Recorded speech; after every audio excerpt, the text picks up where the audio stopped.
Hi, everyone. I'm Scarlet of Bloomberg Television. This is the Cornell Tech at Bloomberg Speaker Series, where we sit down with leading figures in global technology, entrepreneurs, investors, thought leaders, and we bring you conversations to produce new insights and raise compelling questions.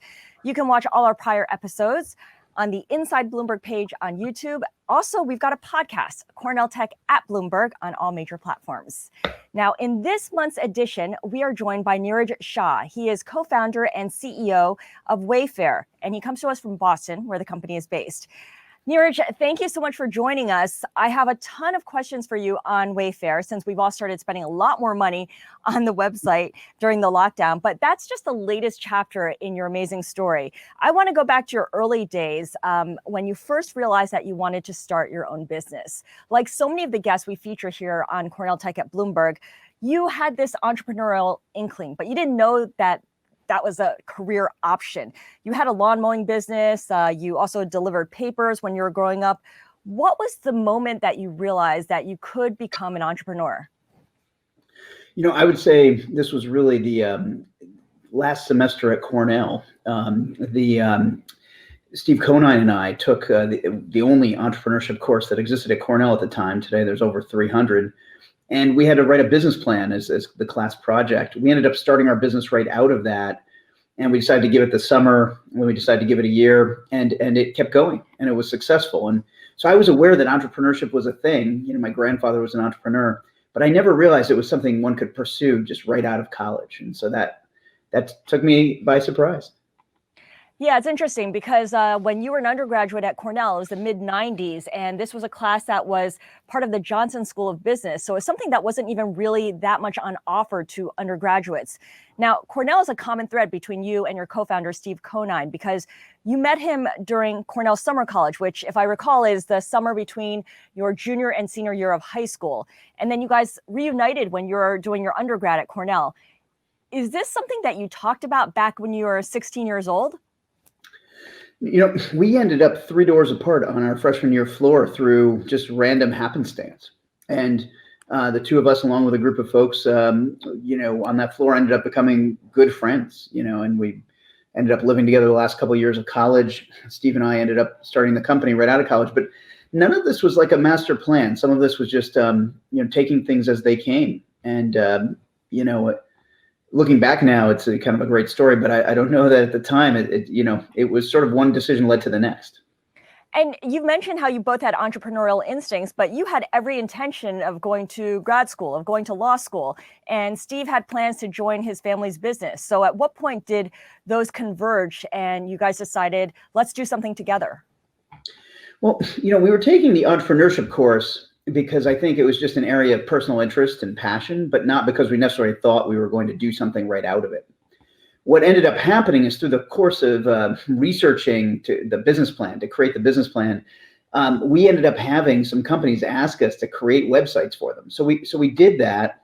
And then Time Warner came along with an opportunity for a project and asked us to do that. And we said yes. That ended up taking a fair amount of the summer. And so sort of one thing led to the next. And at that point, you know, we decided to really see if we could turn it into a business. And sure enough, you know, we built a website for the National Business Aircraft Association. And then we, you know, sort of one thing led to the next. One of the folks who was on the Time Warner project ended up being one of the 4 folks who launched the New York Times on the web. And so a lot of the work came from word of mouth. And, you know, it's sort of, I'd say we were enjoying it. So we kind of kept trying to figure out, okay, well, how do we grow it? How do we get more business? What do we do next? So it kind of developed organically. How did you decide how to divide the labor? I mean, both of you wanted to be entrepreneurs, but there's so much to do when you co-found a company. What do you decide? How do you decide who does what? And were there a lot of arguments in the process? So, you know, at this point, we've been business partners for 25 years. And I think part of what has allowed that to work so well and be so successful is that, frankly, we were drawn to different areas of the business. Now, in the very beginning of the very first business, we actually decided who was going to do what. And the irony is, within the first few weeks, we ended up more or less migrating to different roles just out of personal interest. And then what's happened is those roles we migrated to are what we've kept up with now for 25 years. And so it's one of those things where I always tell folks, you know, a business partnership requires a couple things for sure. And one of them is that you need to really trust each other's judgment. because if you don't, it's just not going to work. And the second is it really works much better when you have complementary skills. And if you both want to do the same things and no one wants to do the other things, that doesn't work very well. And so in this case, this was another piece that was just very fortuitous. Okay, so the two of you formed 3 businesses in total, and Wayfair is the last one. But the first one was the one that you did when you were at Cornell, and it was about helping local businesses in Ithaca, creating a website for companies. How did that get resolved? Did you end up selling it? Did you end up folding it into something else? So we ended up, right after we graduated, we moved to Boston. So we built the company up in Boston. We ended up growing it to about 40 people and in about just under 4 years. And at that point, we sold it. We sold it to a company called IXL. That was one of about a dozen companies that went public during kind of the .com years, 98, 99, 2000. And we stayed with IXL for a couple of years as it grew tremendously. And I'd say we learned a lot through that journey. We both had left IXL in 2000 and then sort of figured out what we wanted to do next. 2001, we tried to build a software company that ended up, it was interesting. The timing just wasn't right. The software product we built, it was too early for the market. We learned from that, but we decided to go back to the drawing board. And in 2002, March of 2002, is when we started Wayfair. Okay, now before Wayfair became Wayfair, it was actually called CSN Stores, and it was really a network of different e-commerce websites. You guys launched this website initially in August of 2002. It was racksandstands.com, which sold speaker stands and TV stands. And by December of that year, it had about $250,000 in sales.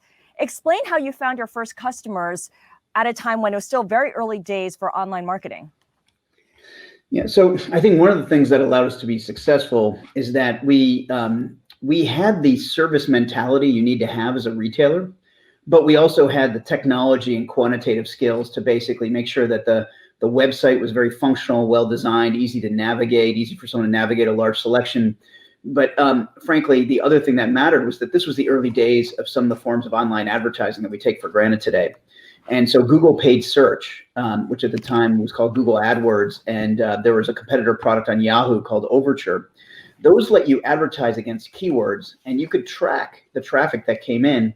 And so what we did is we basically would bid to get the traffic, and we could measure exactly what it was worth to us. And so where we would increase the bids or lower the bids, and that type of quantitative marketing, this was the early days of it, but that's effectively for the first number of years, that was sort of the vehicle by which we built the business in terms of how we would get folks to visit the website.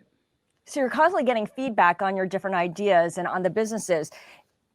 Talk about how that folded into how you decided what domains to launch, because you launched other storefronts with unique domain names for everything from strollers to power drills to hot plates. And eventually, I think there are more than 200 of these e-commerce websites under the CSN umbrella, the network. Did you have a particular process or checklist for deciding whether to launch a website for a particular product category? The primary thing we did in the early years is our suppliers would tell us about other categories that were working well for them. We would then use the online search data where you could actually see the number of people searching any particular keyword to validate how big a market we thought it would be. And then we would look at the competitors to decide what do we think of our ability to compete. But effectively what ended up happening is we worked all our way through furniture over 3 years. Then we went through decor, we went through home improvement, we went through housewares, and effectively ended up building out all of these home categories. And along the way, we were opportunistic and added a few more in. And that's really when we moved to Wayfair, we got rid of the opportunistic ones and we said, we're just going to focus on home. What was the most unusual domain or unusual domain name that you had? I think there was one, hopefully get the name right. I think it was allroosterdecor.com. All rooster decor? You mean like things that have pictures of roosters on them? Correct. There's a tremendous amount in the decor space. That's one of the more popular themes. And now, mind you, it's a very narrow market. But we were launching small and broad category sites because one of the things you could find is that it could be a small category, but if customers really wanted it, it would feel like they'd found the perfect place. And was this something that a supplier recommended, all rooster decor? So what had happened is we had gotten to a point where we had built out a lot of categories. And at that point, we started to launch sites that could kind of cut across them. And so that was one of those. I'd say the vast majority of the sites were more along the lines of bedroomfurnituredirect.com or allbarstools.com, everyfaucet.com. Okay, it's like an interdisciplinary major at college or something. You consolidated more than 200 sites under the new brand Wayfair eventually in 2011. What was the rationale behind deciding to consolidate the brand? Was there a specific moment?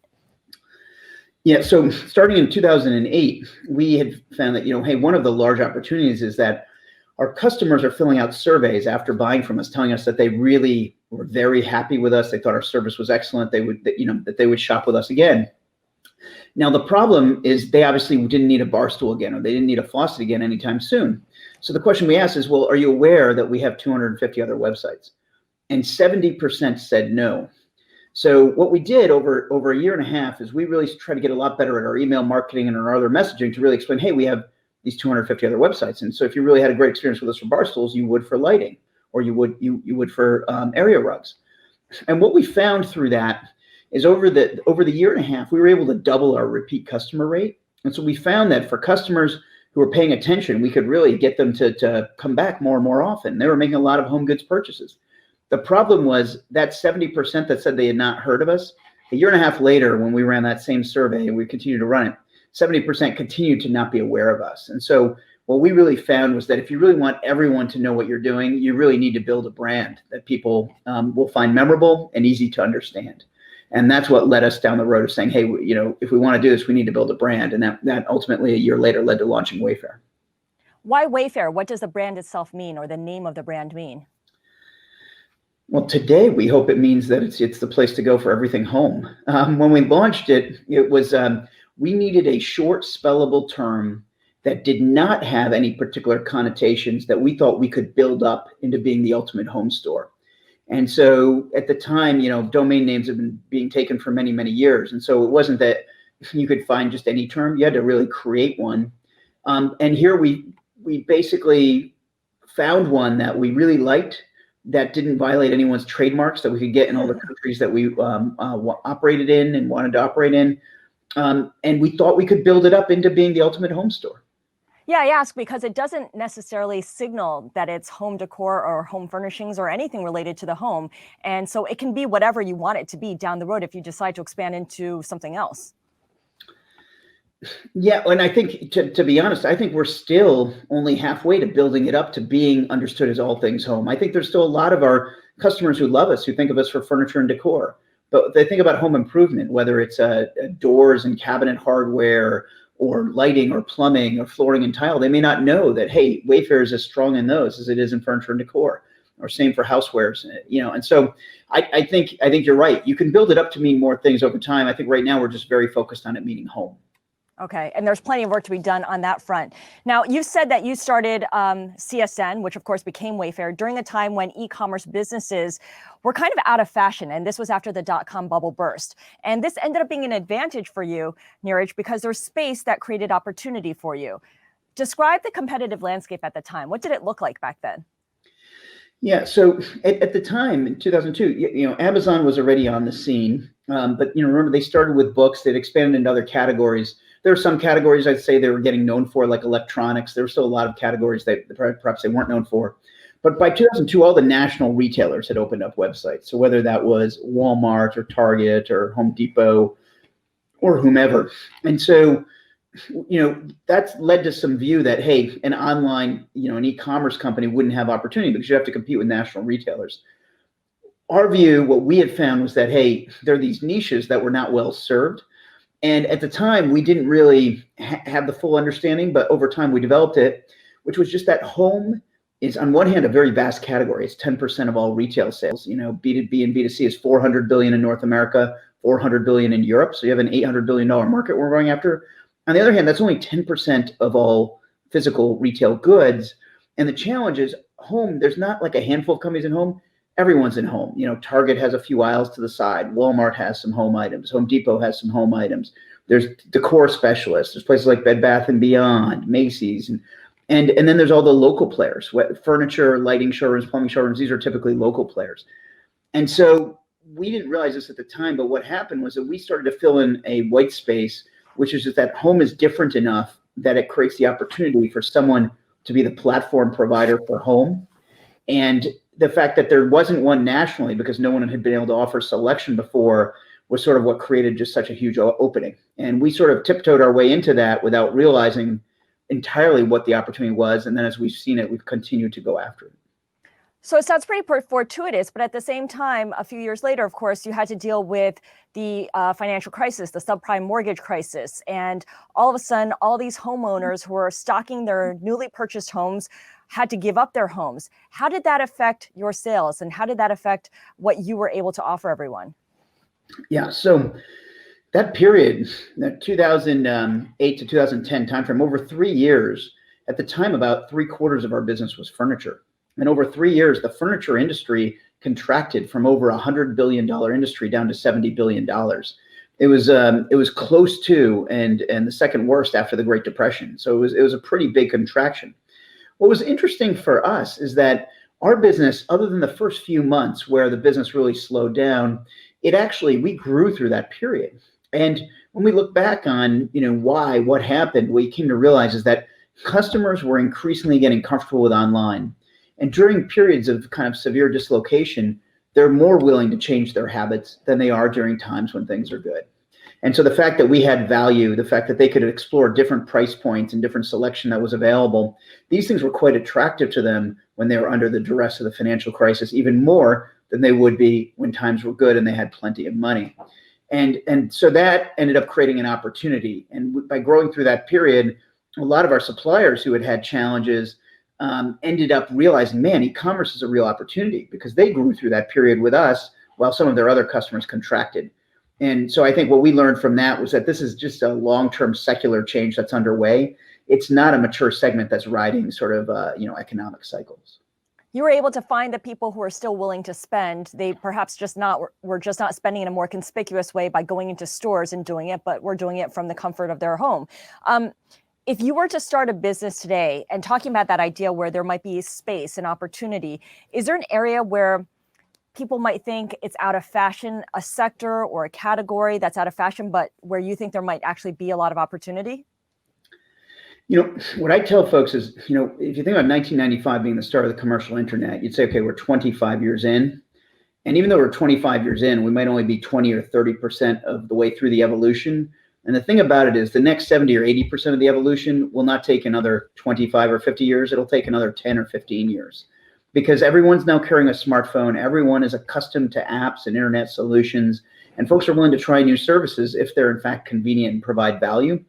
And so what I tell entrepreneurs when they ask this question is just simply think about what services you use, or pay attention to what services others use. And then think about what exists today in terms of ways that's being provided. And if you can do it in a way that's more convenient and better, customers will be willing to try it.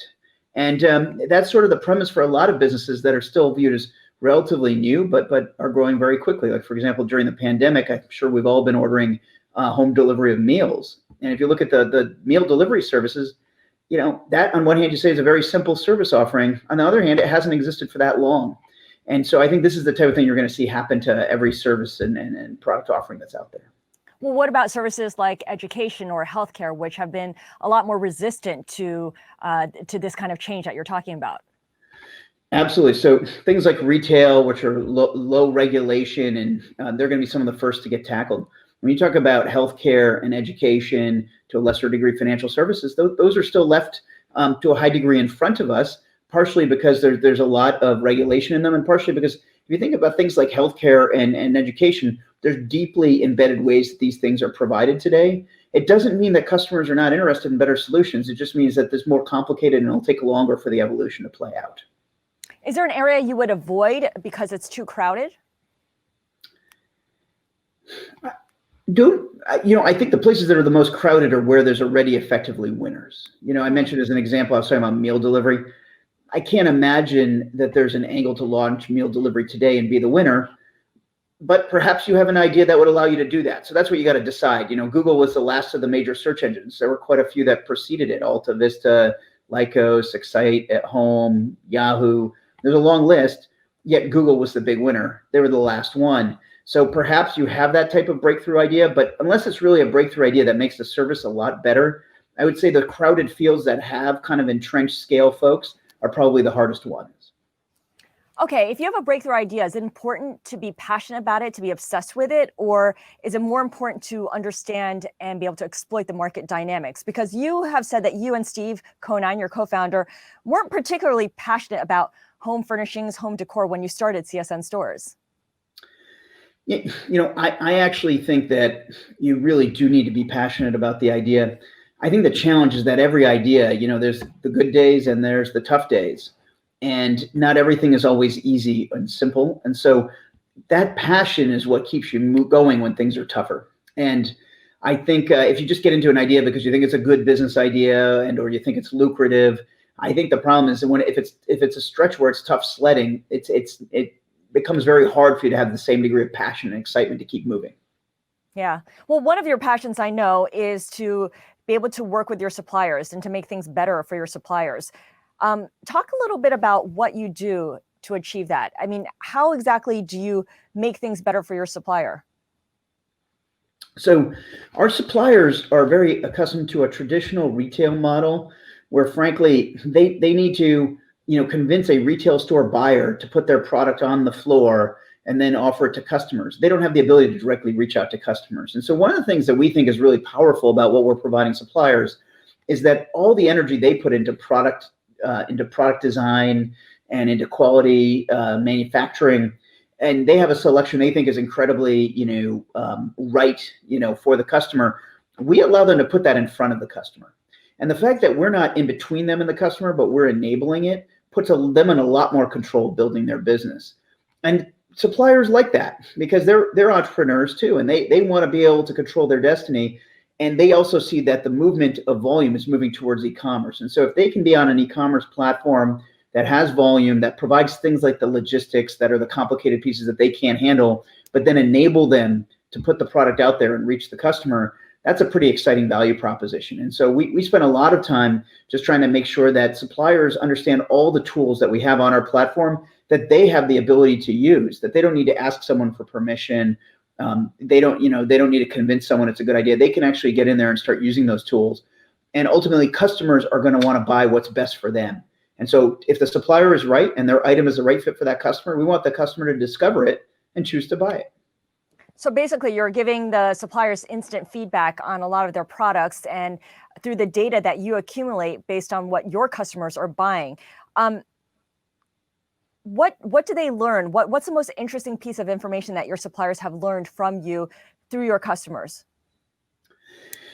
I think some of the things around like what type of content and imagery matters to customers, understanding, the price points that demand falls at in a very granular way, things that they can then use when they either design products or choose how to merchandise them.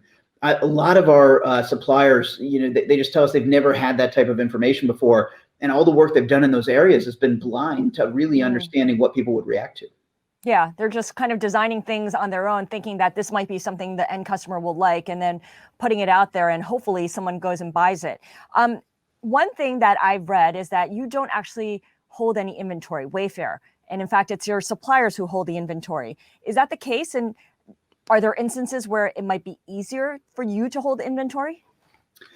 We've tried to set it up to be the best of both worlds. And by that, what I mean is that on one hand, we want to bring the full selection to bear for the customer. And so rather than us making choices and saying, oh, we'll buy this item, we won't buy that item, and we've effectively picked for the customer what's going to be available, we want every supplier to be able to lean in with all the products they want to offer.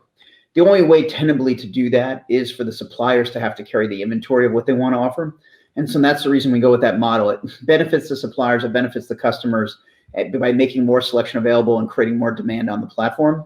Now, what we do to try to make it work easier from a practical standpoint is we do a couple things. One is once an item gains some traction, we provide the supplier demand data showing them what forecast we expect that item to have based on how it's performing on the platform, so they can have a point of view on the amount of inventory that they should carry. The second thing we do is we provide a logistics infrastructure. We have 18 million square feet of logistics. And what we do is whether it's ocean freight and drayage or the warehouses, we have 15 million square foot warehouses, a million square foot warehouse is 17 football fields worth of space. And these go up 30, 40, 50, 60 feet high. And then we do the home delivery operations. This allows suppliers to basically optimize their experience for customers without having to have all of the infrastructure themselves. And so we're trying to do kind of the best of both worlds, where we make it work very well for the suppliers, but we're also optimizing for the customer and allowing them to really get access to that world selection of goods to find the perfect item. Got it. Okay, let's talk about this year, the pandemic, and what that's done for your business. When the economy was at its worst in March, when we went into this unexpected, sudden lockdown, you saw sales go up. At what point did you realize that the pandemic was going to be a boon, not just a boon, but a big boon for your business? Yeah, so when the lockdown started in mid-March, we actually saw demand start to rise right away. At first, in sort of a set of categories, things that you would use for cooking, refrigerators, freezers, cookware, things that you'd use for having kids at home, kids' desks, kids' furniture, trampoline, swing sets, for things that you would use to work at home, desks, office chairs. And then fairly quickly, just in a matter of weeks, it started to broaden out to all of the home categories that we're in. And demand sort of kept rising. And then starting sometime in the spring or summer, started to taper some, but it still stayed at very elevated levels. So I would say that we saw the demand pretty much right away. What was hard to predict, given the nature of a pandemic, the lack of other, situations that resembled it, is we couldn't tell what would be a spike versus what would be continued demand.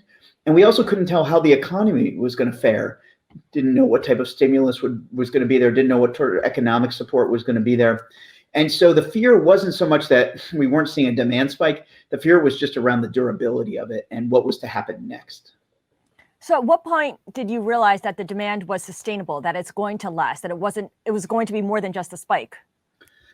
I would say that seeing the economy stabilize. So unemployment sort of took off, but then you saw it sort of get better and you saw the economy fundamentally stabilize, with the exception of certain sectors that have been hit very hard, in terms of tourism and hospitality, entertainment. But outside of those sectors, you've seen broad-based stability, and you've seen that, so the job loss, which had gotten very bad, has started to get better. And it's still at an elevated level, but it's actually showing signs of healing. And so that then has given us a view that what's happening is more durable. You're also seeing households saving more money. And so the parts of their discretionary income that have been freed up, they've been able to save. And so what they're using for home goods is out of a bucket that still has the net saving more. And what you've seen is that, unfortunately, the pandemic has a kind of a have and have nots. And so we're talking about folks who have jobs and have excess income. There's a lot of folks who basically didn't have any excess income, didn't necessarily have a lot of savings, and where the jobs have either been eliminated or curtailed. And those are folks who are having a really tough time. And I think the pandemic, unfortunately, has not treated everyone equally. And that's the challenge. We all need to figure out how to make that better. Yeah, although the federal government did try to address that with the stimulus that they passed, the several rounds of stimulus. How directly did you feel the effects of the stimulus when it first passed and then later on when it lapsed and it was not renewed? What I would say is the stimulus, which was the checks that were directly sent to households, the $1,200, that had a stimulative effect for sure. You see a spike that's relatively short in nature. You see something like that every year when people get their tax returns. This was more significant than that, but it's similar. In terms of the other stimulus that the government has passed, whether it's the PPP loans or whether it is extending unemployment benefits through the end of July in terms of increasing the amounts, a lot of those items I don't think necessarily show up in what we've seen for demand, because those are basically funds that I think folks use for kind of core necessities, food, shelter, rent payments, keeping their business afloat, things of that sort. And so I think, it's hard for us to get a read on those items. Okay, that's interesting. So if there is another round of stimulus, it might not be something that you see have a direct effect on your sales in the months to come, because it will go to the core basics: gasoline for your car, food for your refrigerator. To what extent were you prepared for the surge in growth that you saw in the spring? Is there a way to prepare that kind of unexpected sharp growth? What I would say is, on one standpoint, I would say there's no way to prepare. On the other hand, I would say what did prepare us is that we've been public for 6 years. In 2014, when we went public in the fall of 2014, that year, our direct retail sales was about $1.1 billion. And this year, we're on track. I forget what the exact analyst consensus is, but it's somewhere in the $13-14 billion range. And so over 6 years, that growth, last year we did over $9 billion. That growth has been a CAGR of 40% per year. And so we're accustomed to growing quickly. That said, this demand shock, which was very significant, that we weren't ready for. And so I'm just proud of our team. I think everyone rallied and did a tremendous job, whether that is in customer service, where we had the same number of people the day before as the day after, and yet demand has spiked. And now we have folks working from home trying to make that work, whether that's in our 65 logistics operations, where we've overnight implementing, social distancing and different cleaning and safety protocols. So it's, everyone made it work. And I think our team did a great job, but it's very hard to be fully prepared. Yeah, well, everyone had to make it work. And of course, companies had to spend a lot of money in ways that they might not have planned for. And like other companies, Wayfair raised money in the early spring as well. In early April, you raised about $535 million from investors led by private equity firms, which I thought was interesting. Why did you decide to go down that road instead of selling corporate bonds at a time when the Federal Reserve was backstopping the credit market and making it easy for companies to do that? Yeah. So at the time, as I mentioned, demand had grown, but we didn't know what the sustainability of that was. And while on one hand, we had a bunch of cash on the balance sheet, if you ran real shock scenarios, we said, well, geez, we would prefer to be better capitalized than we are now. I would say that our financial profile we had at that point in time with the overhang, I don't think that we could have accessed traditional debt in an easy and fast manner. And our view was that if we're going to raise money, we want to do that quite quickly, because frankly, waiting is not a good move, because if you end up needing the capital, you won't be able to get it. And so what we did is just over the span of 2 weeks, we raised capital, and we raised it at quite good prices relative to where we were then. And it was effectively what we thought of as a very expensive insurance policy. But because our prospects were so bright, it just seemed unwise to at all carry any risk on not having a strong enough balance sheet. Yeah, so it sounded like you were being cautious and doing what you could at the time.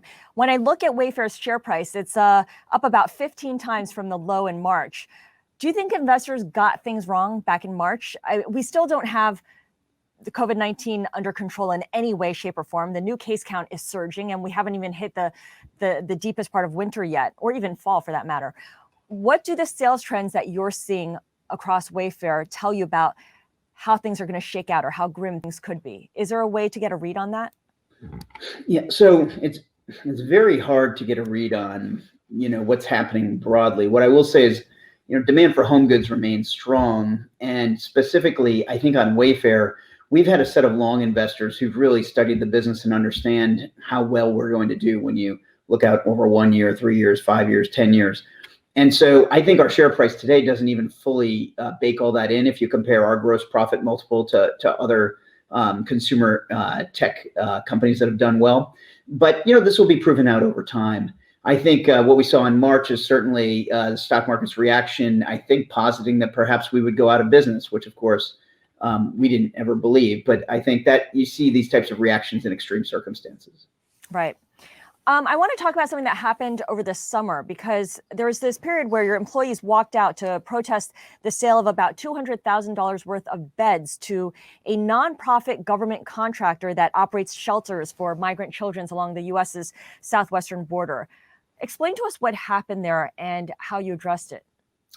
Yeah, so that was a year and a half ago. So that was the summer before this last one. And what happened was that we had a group of employees who did not like the immigration policies of the government, and so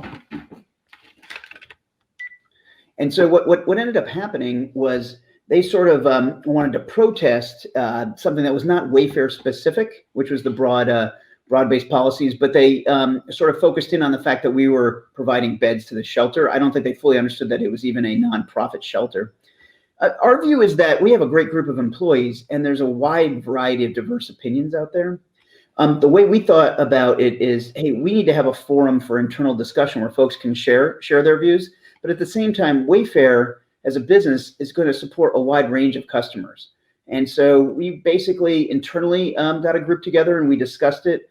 And I would say that that's yet another step that's gone really well for us, where we have a very tight-knit group of employees. And I think they want to be a participant in the company. They want to be a participant in society.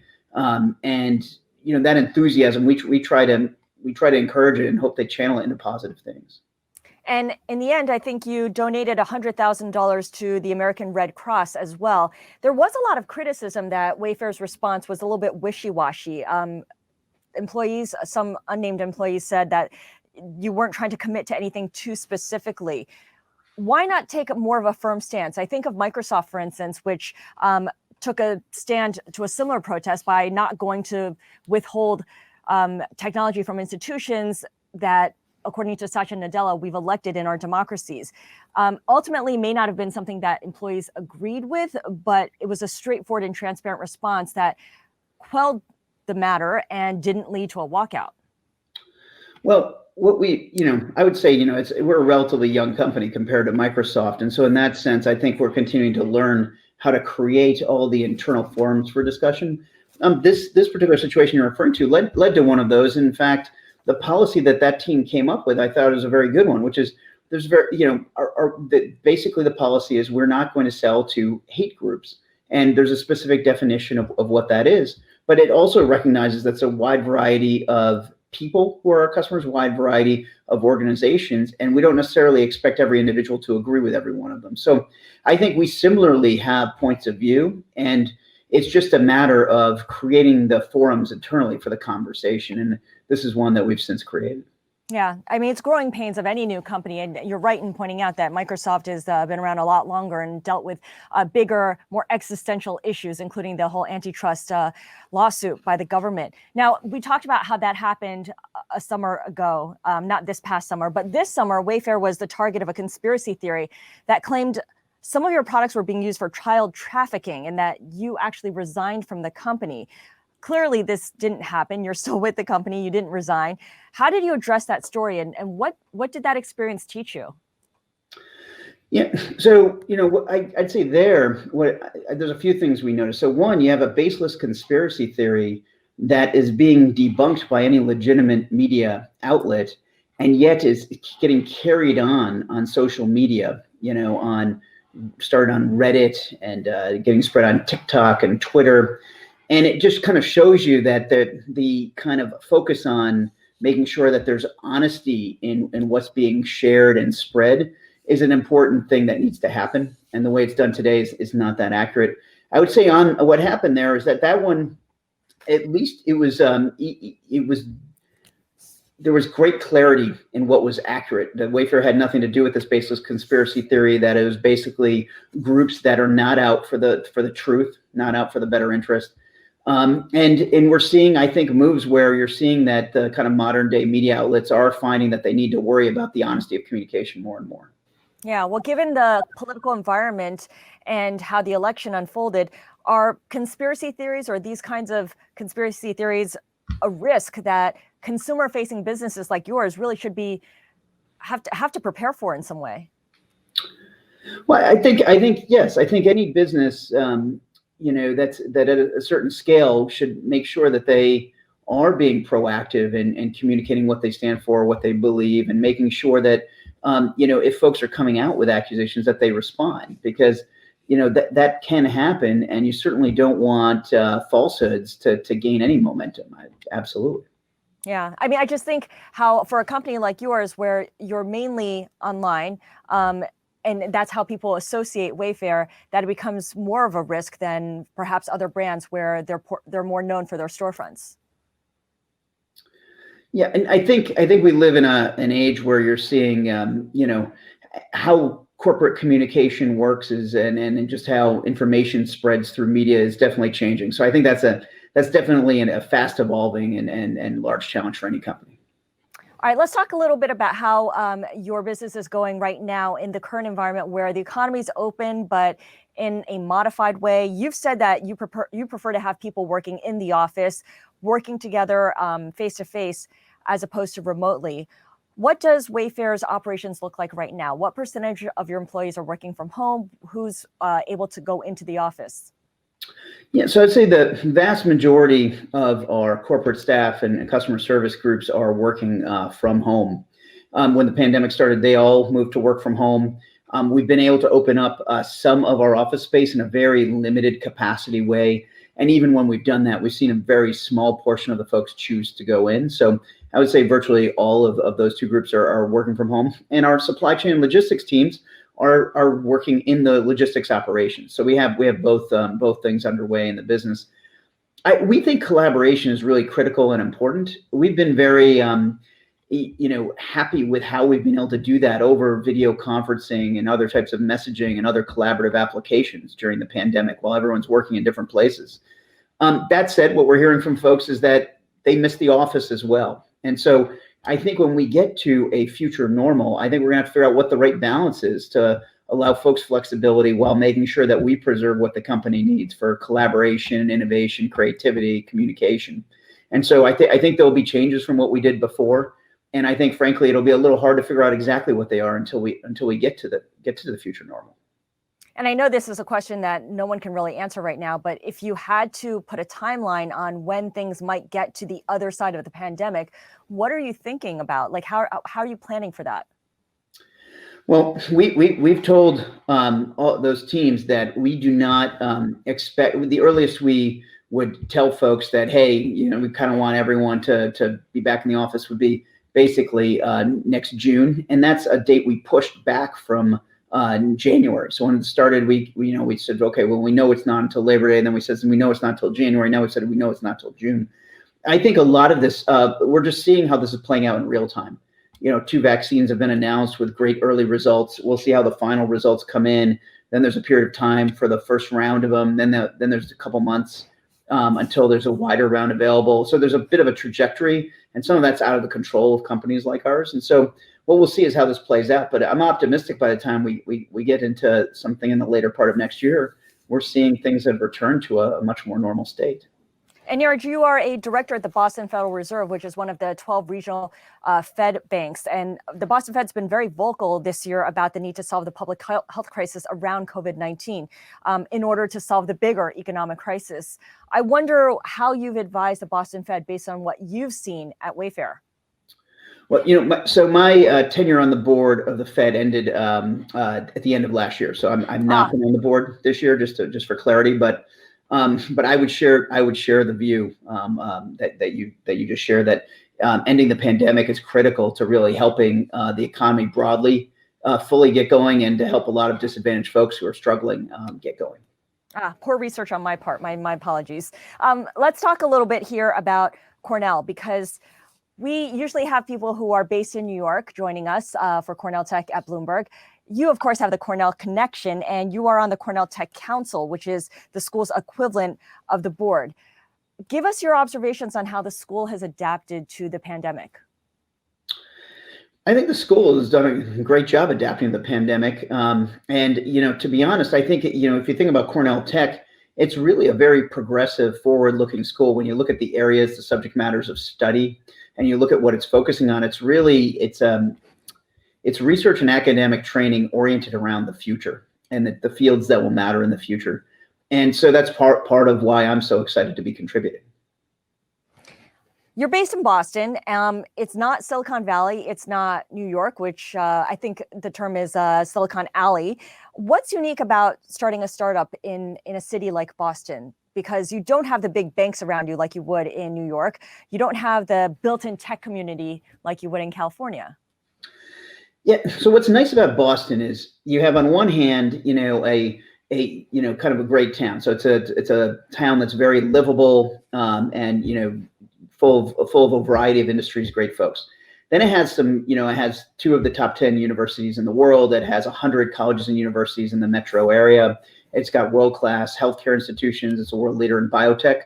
So it has a lot of industries that are very prominent. And then if you look at the technology, it's broad-based. So it's not just biotech. It's not just robotics. It's not just audio. It's not just internet. It's not just B2B software. But you see leaders across all of those segments. And I think that's why when you look over the last decade, after Silicon Valley, Boston's had the second most successful series of tech outcomes. And I think it's just something that's not as well known about Boston because it's not a city as large as New York. But when you look specifically at tech success stories, Boston actually is number 2 after the Valley. And so that combination, I think, makes it a great place to both live and build a business. And that's why I've really enjoyed being here. What about when it comes to recruiting for talent?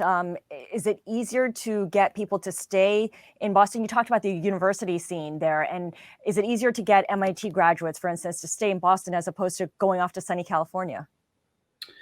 Yeah, so we recruit on campus at a lot of colleges and universities, a number of which are in the Boston metro area, a number of which aren't.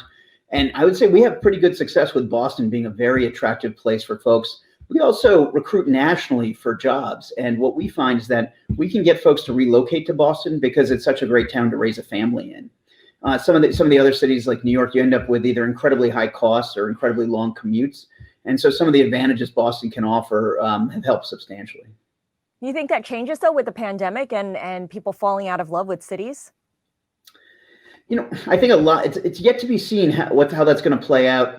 I'm pretty bullish that urban centers will continue to do well, but obviously we're in the middle of an upheaval, so we're going to have to let that play out a little longer.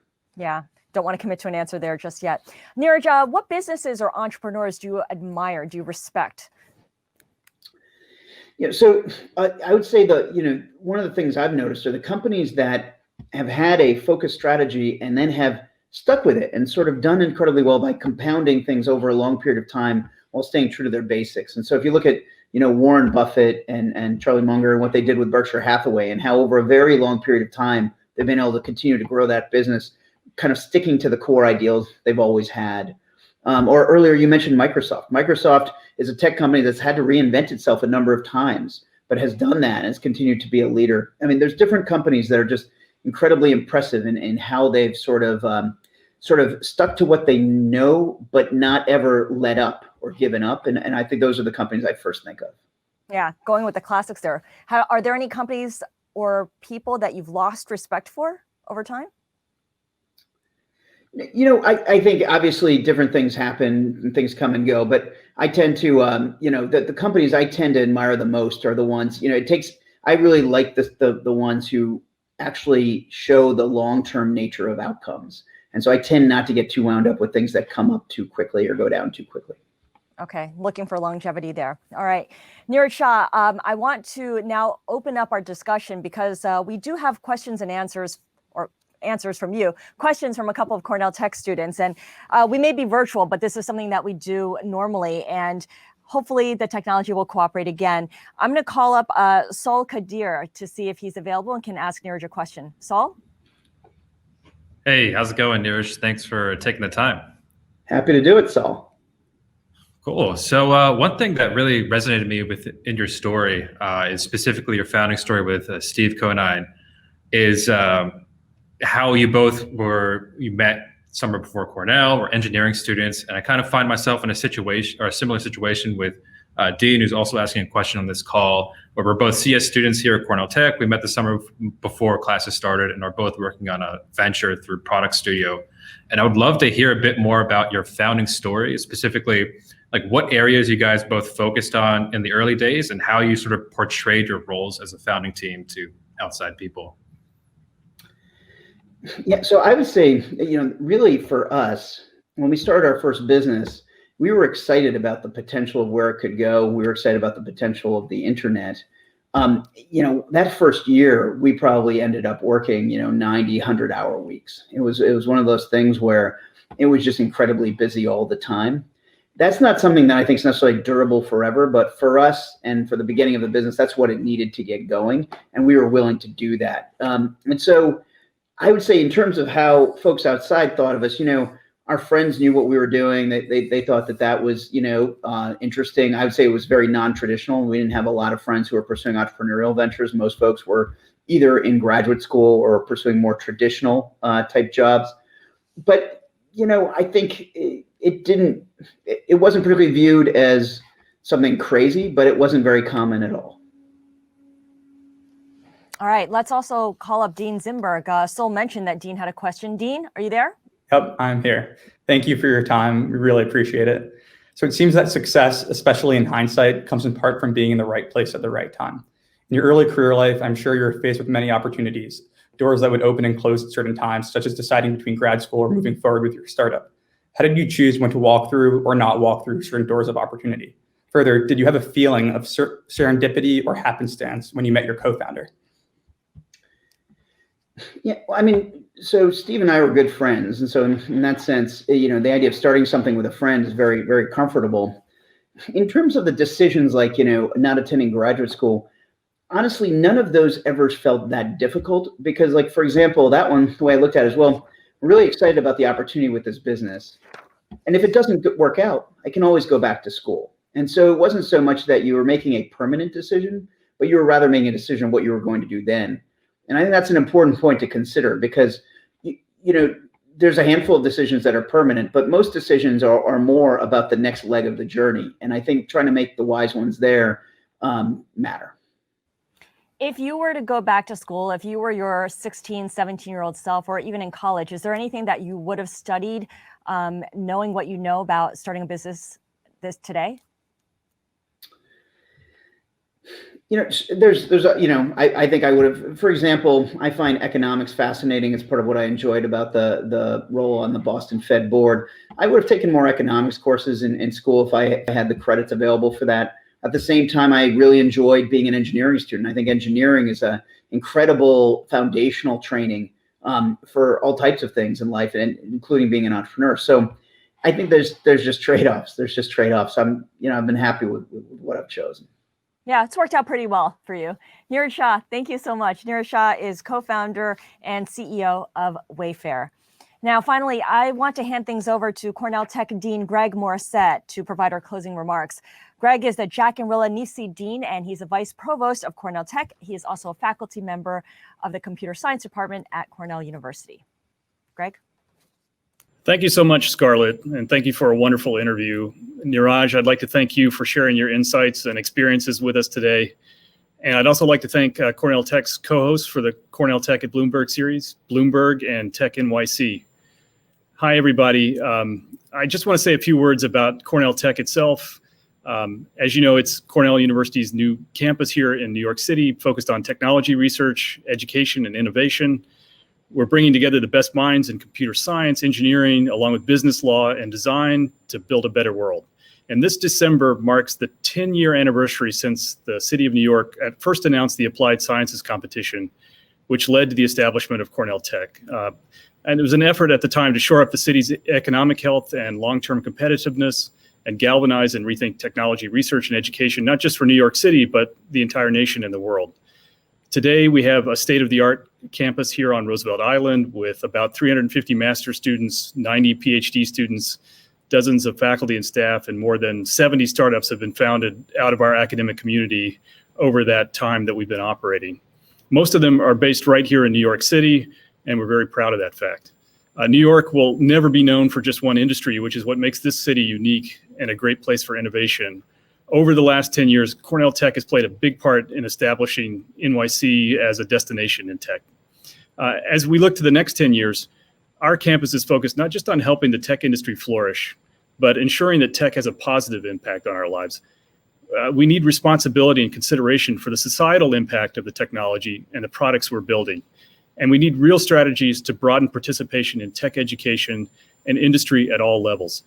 At Cornell Tech, we're taking this head on, especially with New York City now in a new era of crisis, with new focuses and programs like urban tech to improve the lives of people living in cities, immersive health tech to apply the full measure of modern computer science and engineering to improve healthcare outcomes, costs, and accessibility, and public interest tech to catalyze and amplify technical advances that promote societal welfare and address systematically unfulfilled needs. We're focusing on the most pressing issues facing technology, industry, society, and policy today, including AI, machine learning, security and privacy, and more. Our researchers, students, and faculty are doing things like creating privacy tools for survivors of domestic violence, building apps to detect opioid overdose by monitoring respiration, fighting deep fakes on the internet, and so much more. The focus on social impact is even more important as we enter into a new era. For years, the digital world has thrived and has given way to a new cyber meets physical revolution. And we're engaged deeply on how technology impacts society at large, from job creation to matters of personal privacy. And we're connected on the local level in New York City to ensure that we can have a positive impact on the world and on the city we call home. I'm so glad you all had a chance to hear from Niraj because he's one of the newest members of our Cornell Tech Council. a group of top industry leaders who provide their advice and guidance to our campus and to ensure that Cornell Tech is engaging the tech ecosystem in the ways that matter most.